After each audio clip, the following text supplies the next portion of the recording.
Inauguration Day in Prince George's. Good evening. This is CTV News. I'm Taylor Thomas.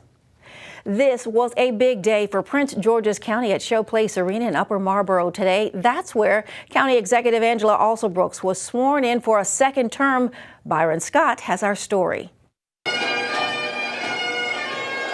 There was plenty of pomp and circumstance at Showplace Arena this morning. I, Angela Alsobrooks, do solemnly swear. Angela Alsobrooks took the oath of office, kicking off her second term. these last 4 years, I've watched Prince George's County rise as if we work to overcome hardship that we never could have imagined. Even in the face of so much adversity, our pride in this place we share became our power. First elected state's attorney in 2010 and re-elected in 2014, she became county executive in 2018. Today, she spoke of collective power. We must use our power, however, to unite and uplift, regardless of race, gender, religion, or sexual orientation. We must use our power to break down barriers so our community works for everyone. In her comments today, she talked about her accomplishments from school construction dollars to job growth. We labored together and focused on education. We were the first in the state to create an alternative construction program, helping us address an $8 billion construction backlog and break ground on, hear it, 10 new schools in just the last 2 years. Perhaps the biggest challenge, she said, was COVID. We came together to protect the whole community, and we used our power to assist families and local businesses. After the ceremony, Alsobrooks talked about what she hopes to do over the next 100 days. The first big hurdle we'll have is having a really aggressive agenda in Annapolis, working with our new governor to make sure that we're addressing the concerns that Prince Georgians have. And then from there, we have a whole plate full of amazing things that we're looking forward to accomplishing. Byron Scott, CTV News. This is Patricia Vallone at the Showplace Arena in Upper Marlboro, where council members took the oath of office alongside of County Executive Angela Alsobrooks.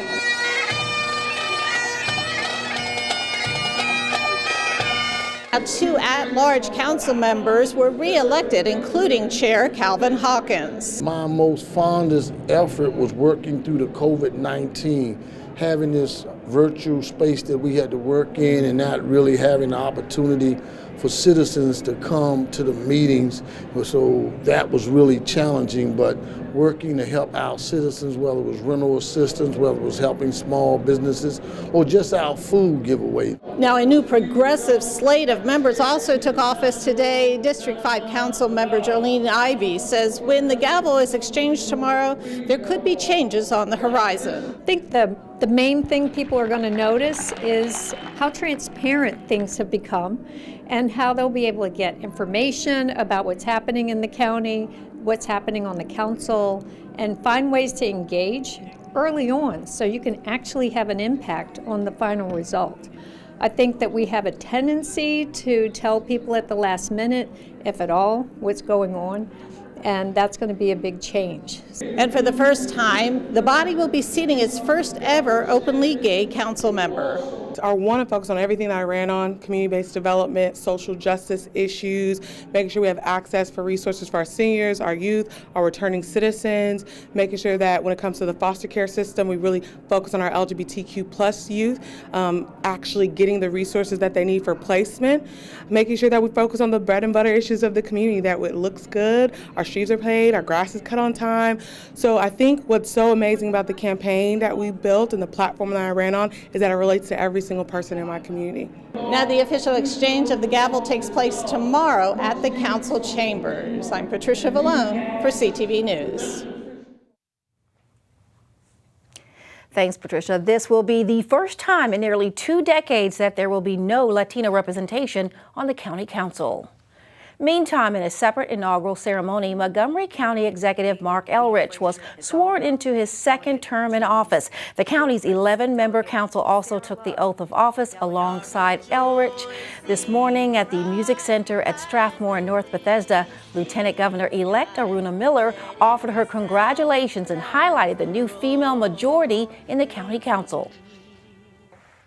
And the first ever 11-member county council that includes the newly elected 6 women council members, right?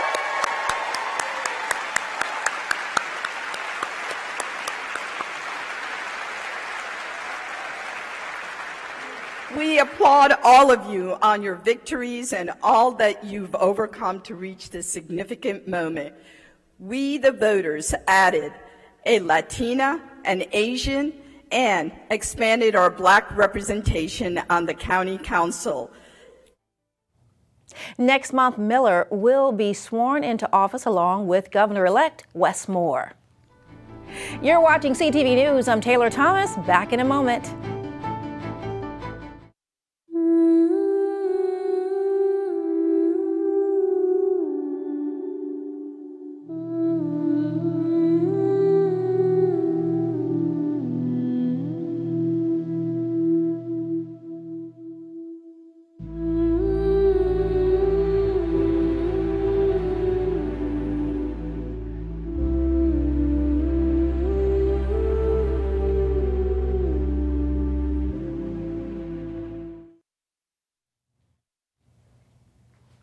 Good evening and welcome back. An elderly man who went missing over the weekend has been found dead. This is 74-year-old Johnny Barknight. Police say he was found dead in Montgomery County. Officials said initially that he was last seen in the 1200 block of Merganser Court in Upper Marlboro last Saturday morning. Police say foul play is not suspected in his death. Maryland State Police have identified the man who was struck by 3 vehicles Sunday morning on I-95. The victim killed in the incident was 23-year-old Caesar Burke of Columbia. State troopers say Burke and a woman were riding in a car together when they pulled over and began arguing outside of the vehicle. During the argument, the woman walked onto the roadway. Burke tried to pull her back and was hit by a Nissan Altima, then an 18-wheeler, and then a Honda Civic. The operator of the Honda Civic was the only one who stopped and stayed on the scene. Anyone who may have witnessed the fatal hit and run should contact the College Park Police Barracks at 301-345-3101. It's an end of an era for one local volunteer fire station. According to reports, the Seat Pleasant Volunteer Fire Company will be closing its doors. For more than 6 decades, the fire company has been here at the 6300 block of Addison Road. But its legacy in the community dates back to the founding in 1915. Reports indicate that the fire company has been dealing with a lack of quality volunteers. Meantime, the fire company recently posted on Facebook that it will be selling one of its fire trucks. The station, by the way, is looking to sell it for about $30,000. The State Department is reporting State Health Department, that is reporting 996 new coronavirus cases in the last 24 hours. The testing positivity rate is slightly up to 9.7%.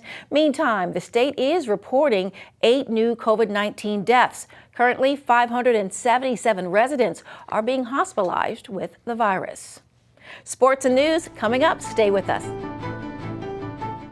Dear Santa, I hope you are having a good day in the North Pole. Is it cold all the time there? Is that why your cheeks are so rosy? My mom says I'm a good helper, but you didn't come last year. Was my chimney broken? I just really hope this year when I wake up, I'm gonna see that you came to my house too. Wow. Donate and help the Marines deliver hope to a child in need.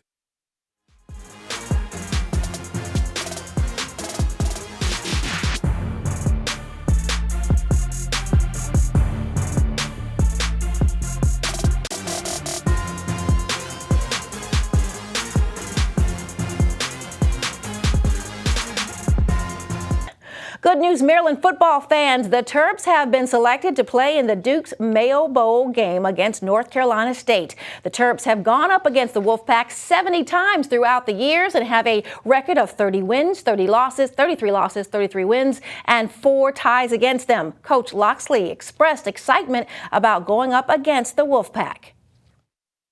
When I saw that this was a possibility, I wanted to let the people down there in Charlotte know, the Duke's Mayo people know that this was something that we would really like to be a part of, especially because of the natural rivalries that go along with any of the ACC teams that I grew up as a young coach facing here at Maryland as a young assistant in the late 90s. So excited about the opportunity. I know our players are as well, and really looking forward to getting started, game planning, and preparing our team to go finish the job. The Terps go up against the Wolfpack on December 30th. An encounter with a homeless woman moved one local minister to create a way to better support women living on the street. Reverend W. Nikki Pearson of Shabbat Ministries started a Box of Blessings campaign several months ago. Pearson is asking women to take an old shoebox, decorate it, and place toiletries, personal care products, and winter accessories inside. She's asking supporters to take the boxes out to the community and share them with women who are experiencing homelessness.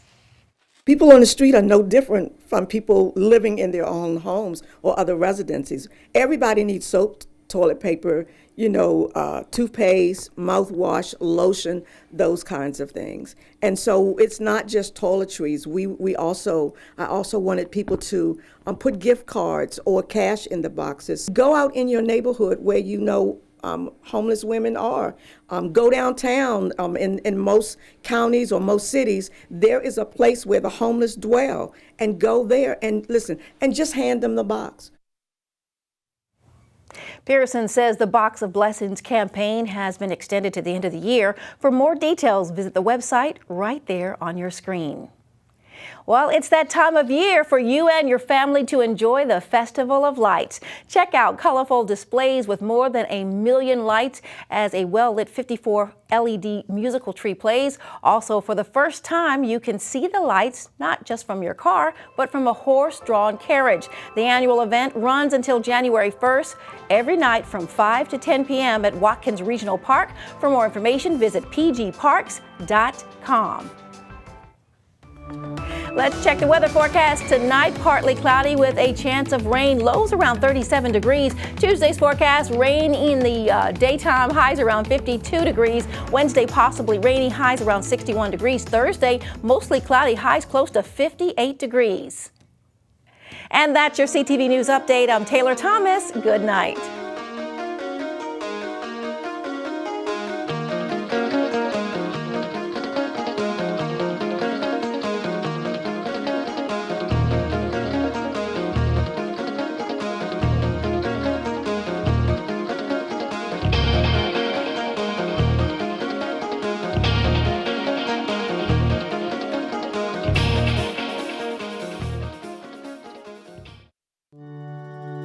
The family's visit to the forest inspired a beautiful question. Mother, mother, am I a tree? You tell me to stand tall. The trees stand tall. Mother, mother, you tell me to stay rooted. The tree's roots go deep. You tell me to focus on my breath, and the trees breathe for the earth. I think I am a tree. My child, of course you are. But what kind of tree will you be? Will you be the kind that makes shade, or the kind that shows a new way? Might you be the kind to hug, or the kind to climb? Doesn't matter which you choose, so long as you choose to be a tree that's kind.